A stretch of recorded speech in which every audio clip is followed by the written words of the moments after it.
Hey y'all, welcome to BA's World. I'm coming to you today with a little something different. With all the layoffs that are going on, the economy is just crazy right now. Everything is super expensive. People's utility bills are crazy. It's just a crazy time right now.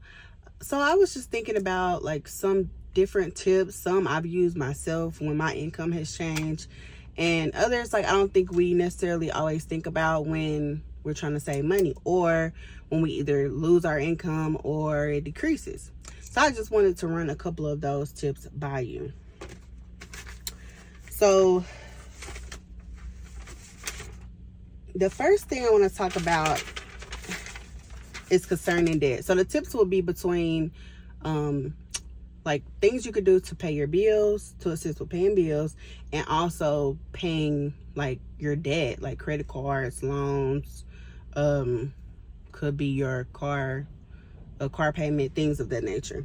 So firstly, I want to talk about like hardship programs. These are programs that most companies have that they do not necessarily advertise. Yes, you can Google it, but they're not going to say when you sign up for a credit card, hey, let us know when you don't have any money, or when your income changes, we can help you out. They're not ever going to say that. So it would be something that you would have to reach out to them about.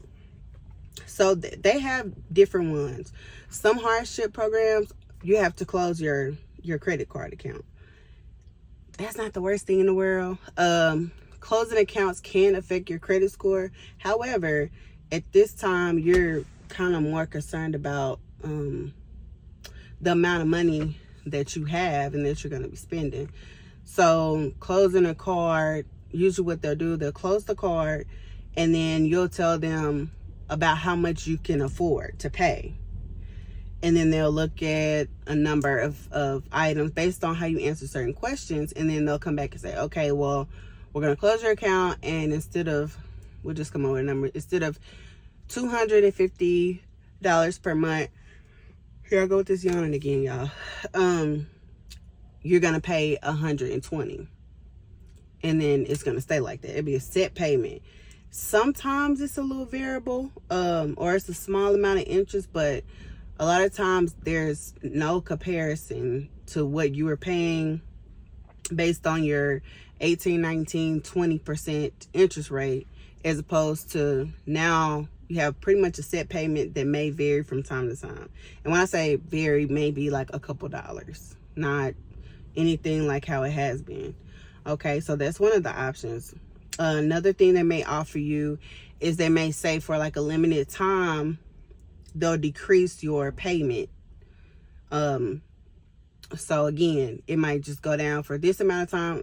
And they may also like suspend your account, which is not a bad thing because you don't need to be spending any money anyways on those credit cards. So they'll suspend your suspend your card to keep you from spending, but they'll decrease your payment for like 6 months or to a year. And so you'll keep paying it. If you could pay more, of course, pay more. But now you're starting to like really decrease your expenses, and you're also able to keep the card open for available credit and to, keep your credit a certain kind of way. Those credit card companies also have options for skip payments. These are things that they will not tell you. You have to reach out. And you also, a lot of times, if you're in good standing, hopefully you're in good standing. Sometimes they won't even sign you up unless you miss a payment. Like you might call prior to and say, hey, this is what's going on. And you might have to like miss a payment. Now, usually they don't report anything to the credit bureau until 30 days late. So just say your payment was due on the 29th and you, it's like the 1st, right? So you really just call them and say, hey, this is what I have going on. I got laid off. My income, I don't have any money.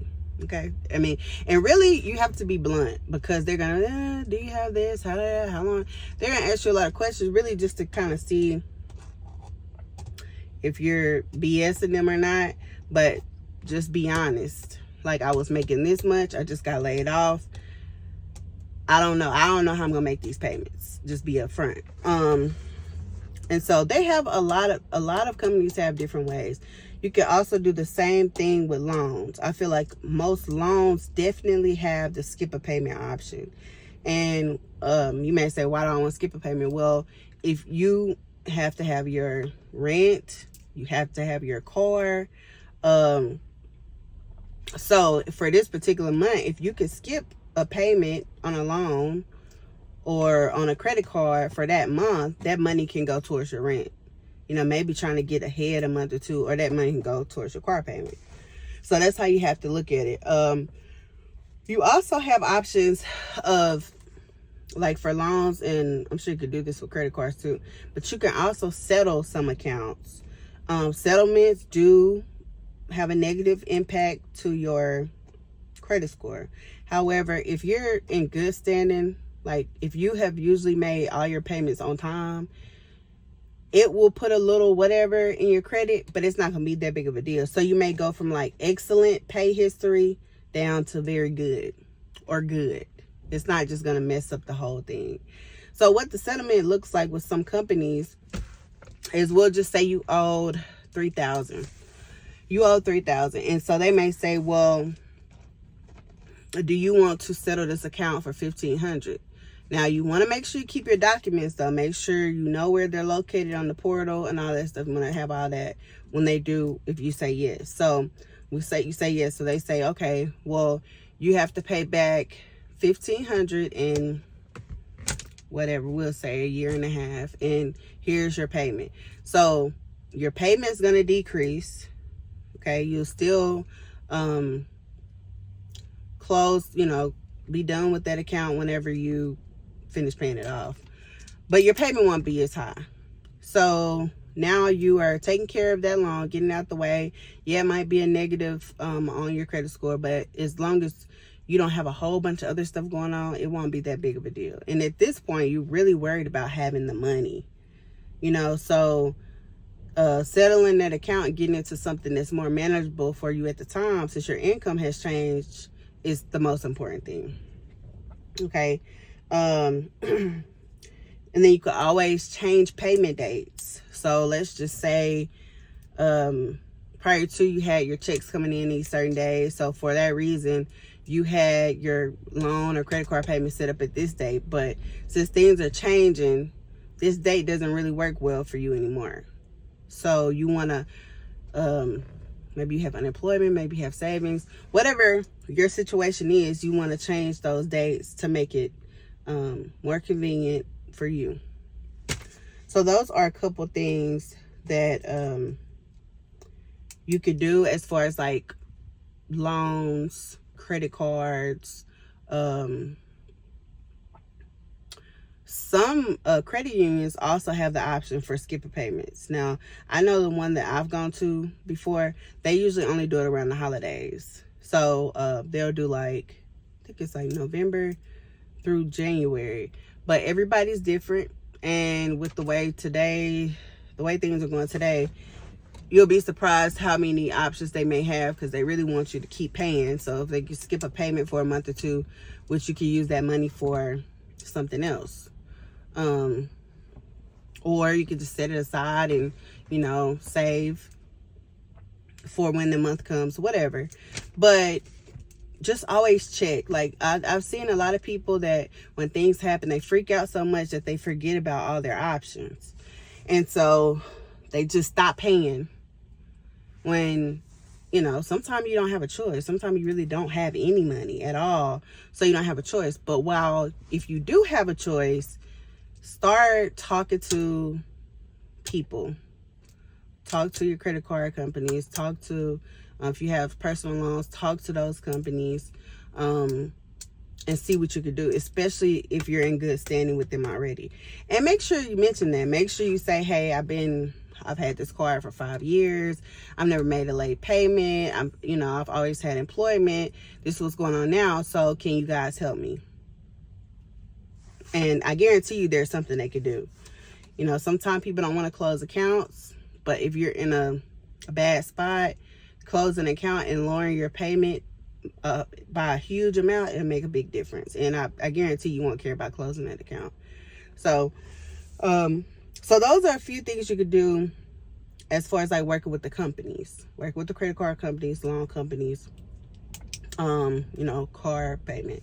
And then these are a couple other small things you could do to help. So I know with car insurance, some of us have like a lot of the bells and whistles, and they're great to have when you need them, but they're not something that you usually need all the time. So when I say bells and whistles, I mean like the rental car coverage, the roadside assistance.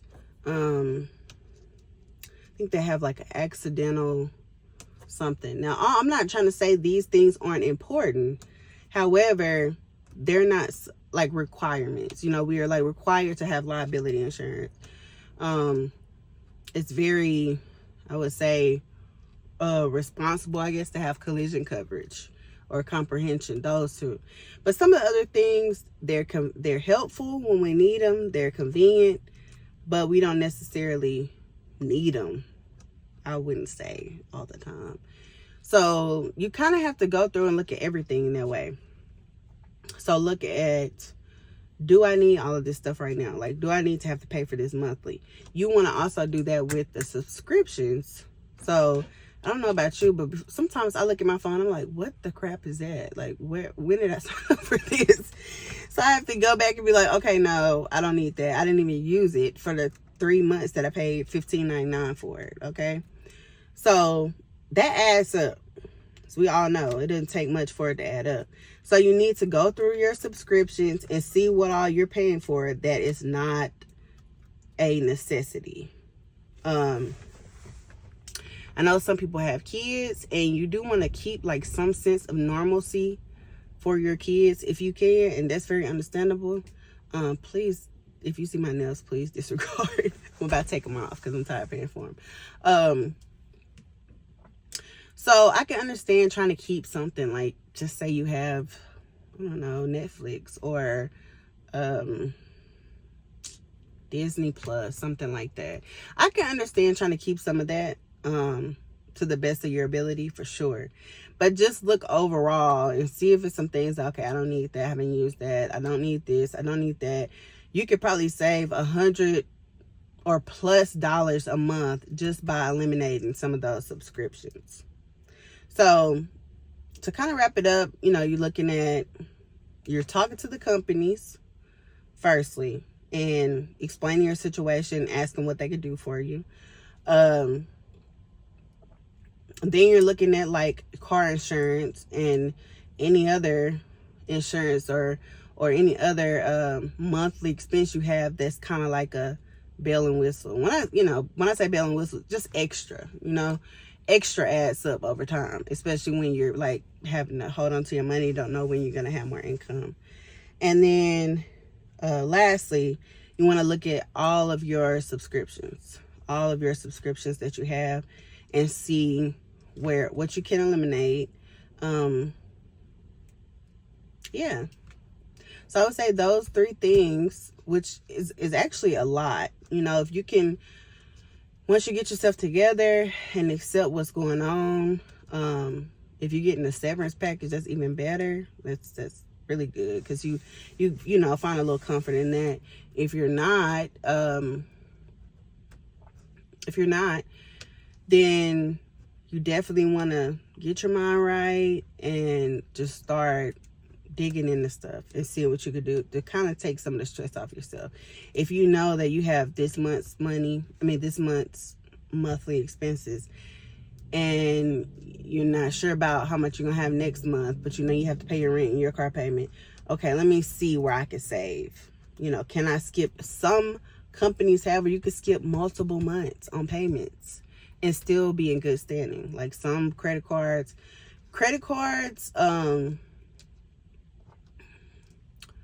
I know they could do several things for you, but I know for sure there are some loan companies that can skip, that will allow you to skip multiple months of payments. You can literally say, I could pay you again 3 months from now. And not all of them, some of them may just have one. However, it's worth a try. Okay. So if you're going through like a layoff right now, or any type of change in income, my heart really goes out to you, because it's very overwhelming. It's a lot going on. Everything's so expensive. It's just a very, I can't even find the right word to explain it, but it's a lot of unsettling things that are going on, or going wrong. But I just want to encourage you today that you're going to get through it. You're going to figure it out. You're not alone. You're definitely not alone. And things are going to get better. Things are going to get better soon. All right, y'all. Hope you have a good rest of your day. And I'll see you next time. Bye.